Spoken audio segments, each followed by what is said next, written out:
are dire wolves, any good in patch 5.3. This is focused on the vampire camp specifically.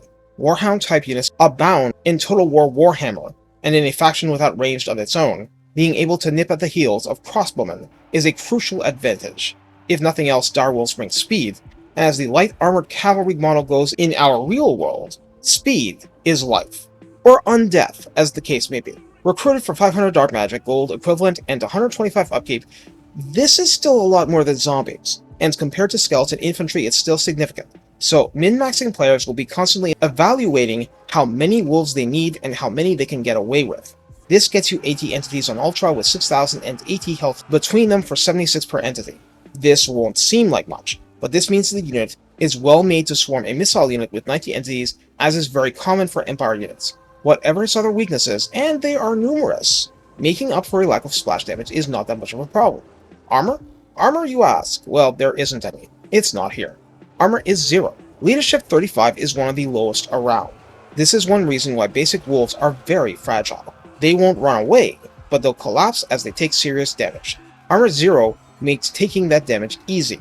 Speed of 95 and charge speed 120 right out of the kennel is blazing fast, and that means staying out of trouble until they need to get in to cause trouble is exactly how you keep them intact until the moment you need them fighting. Melee attack begins at 26, with an attack interval of 4.6 no splash damage. This isn't that impressive, so we have a theme forming that these are scavengers of battle. They are to pursue broken foes and feast upon the weak. I'm just saying this early. They're good at that job. They are one of the best around for it, just for being small and fast. Melee defense starts at 14.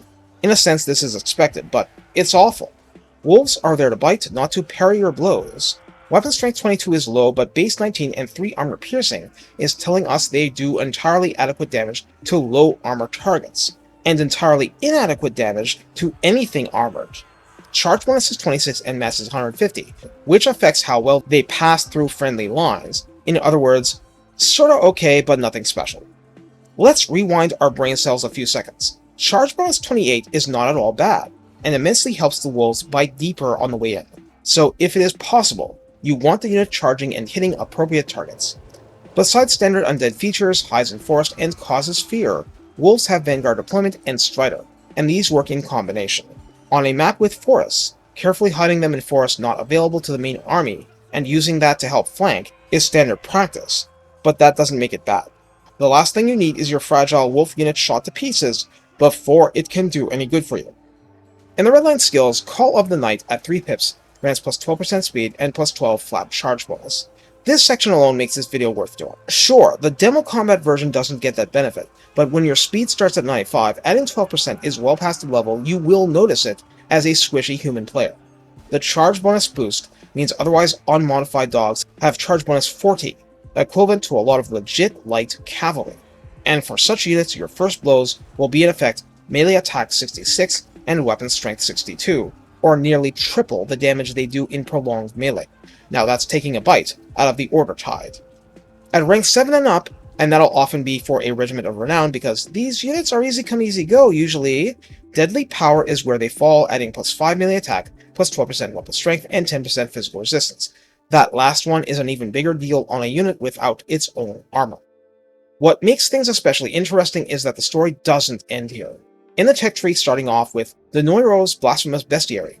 Love the name, leadership goes up by 5. When your starting point is 35, an increase of 5 matters a ton. Corruptor of the Forest is your basic economic boost, minus 10% upkeep and minus 10% to recruitment and raised dead costs. That's good because, like I said, they're expensive compared to the blatant chaff units.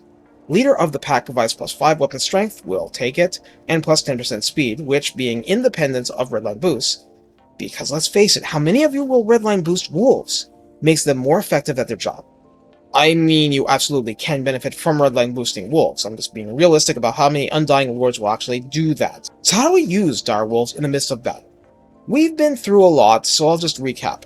Dire wolves are terrible in a fair fight unless it's against something really weak like an artillery crew, and I mean an artillery crew that isn't made up of dwarfs, and I would include the Goblin Hero crew in this. But low armor cavalry and chariots may be eligible to be taken out by crowding them.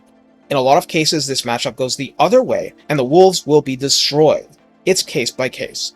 Otherwise, you're going after artillery, low-armored archers, and low-armored infantry backlines. If those don't exist, either save the wolves for pursuing broken and rotting units or send them in for a morale shock and unlive with the consequences. In the long run, every minion is expendable for victory.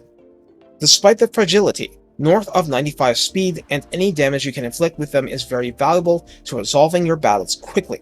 Yes, your skeletons might gut it out despite their lack of internal organs, but making mincemeat out of crossbowmen will greatly speed the process up. Take care and have fun knowing that speed is not just life, it is death for your enemies.